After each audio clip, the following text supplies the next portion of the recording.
Le décor est presque irréel, celui d'un film de science-fiction.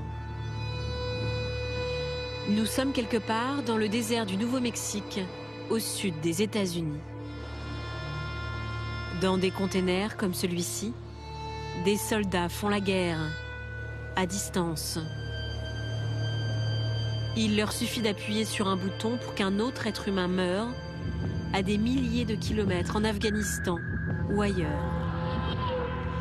Un homme a bien voulu nous raconter ce qu'il s'y passe.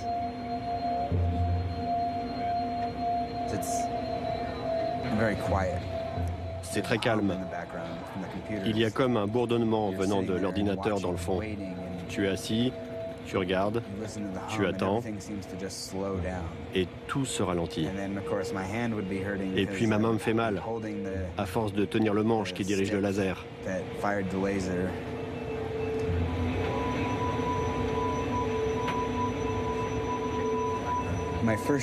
Mon premier tir, il y avait 3 personnes. Elles portaient quelque chose sur l'épaule. Ça aurait pu être des armes.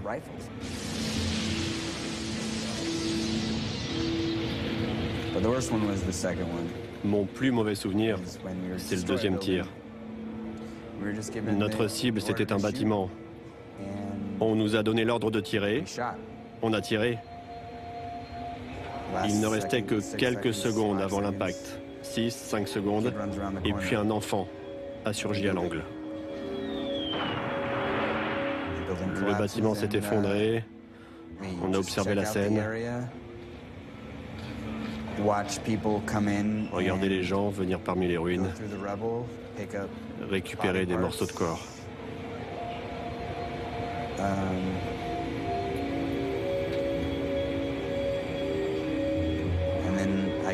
Et puis je suis rentré chez moi. Ces mots sont extrêmement rares. C'est la première fois qu'un opérateur de drone parle avec une telle franchise. Les drones, ces avions sans pilote, commandés à distance.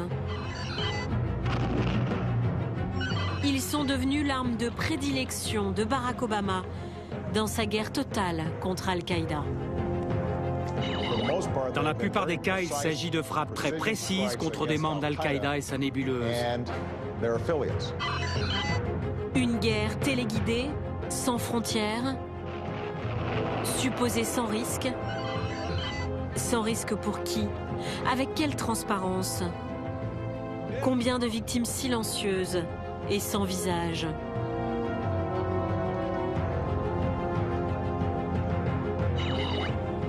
Du désert du Nouveau-Mexique aux confins du Pakistan, nous allons dessiner les contours de cette guerre secrète, au cœur de la guerre des drones.